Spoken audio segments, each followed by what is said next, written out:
FII इन 5 stocks से लगातार बेच रहे हैं 40% से ज्यादा की गिरावट। कहीं आपके पोर्टफोलियो में तो नहीं?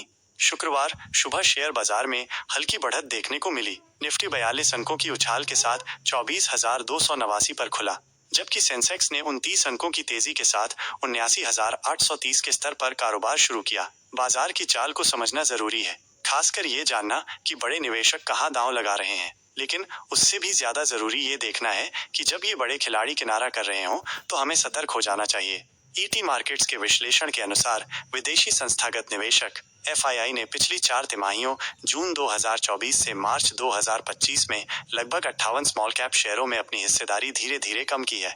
इनमें से कुछ स्टॉक बिकवाली के बावजूद अच्छा प्रदर्शन करने में कामयाब रहे हैं, लेकिन हमारी पड़ताल में 5 ऐसे स्टॉक सामने आए हैं जिनमें एफआईआई ने लगातार अपनी हिस्सेदारी घटाई है। चौंकाने वाली बात यह है कि इन शेयरों की कीमतों में 40% से भी ज्यादा की भारी गिरावट दर्ज की गई है। ये वो 5 स्टॉक हैं जिन पर आपको नजर रखनी चाहिए। 1. All cargo terminals. All cargo terminals. पिछले 1 साल में ऑल कार्गो टर्मिनल्स का शेयर लगभग 55% तक गिर चुका है। ये शेयर 60 रुपए से लुढ़क कर 27 रुपए पर आ गया है। शेयर होल्डिंग पैटर्न पर गौर करें तो जून 2024 में एफआईआई के पास 7% हिस्सेदारी थी, जो सितंबर 2024 में घटकर 6.84% हो गई। दिसंबर 2024 तक ये और गिरकर 6.82% पर आ गई और मार्च 2025 तक तो ये मात्र 6.23% रह गई। 2. सुला वाइनयार्ड्स। सुला विनयार्ड्स। सुला वाइनयार्ड्स के शेयर में पिछले 12 महीनों में 47% की गिरावट आई है। ये 555 रुपए से गिरकर 295 रुपए पर कारोबार कर रहा है। कंपनी के शेयर होल्डिंग पैटर्न के अनुसार जून 2024 में एफआईआई की हिस्सेदारी 12.03% थी, जो सितंबर 2024 में 10.60% हो गई। दिसंबर 2024 में ये 9.61% तक गिर गई और मार्च 2025 में ये और घटकर 7.97% रह गई।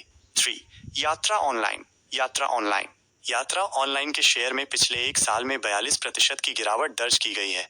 यह 148 रुपए से गिरकर 87 रुपए पर आ गया है। कंपनी के शेयर होल्डिंग पैटर्न को देखें तो जून 2024 में एफआईआई के पास 4.6% हिस्सेदारी थी, जो सितंबर 2024 में घटकर 4.26% हो गई।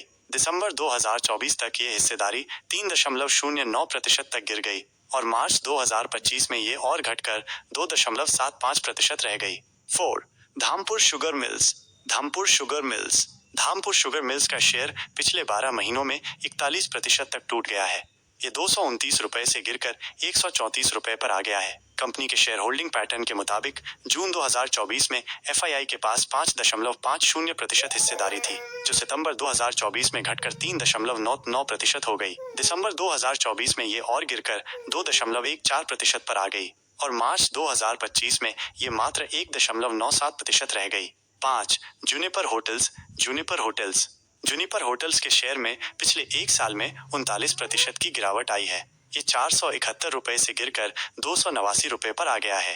कंपनी के शेयर होल्डिंग पैटर्न पर नजर डालें तो जून 2024 में एफआईआई के पास 10.58% हिस्सेदारी थी, जो सितंबर 2024 में घटकर 9.91% हो गई।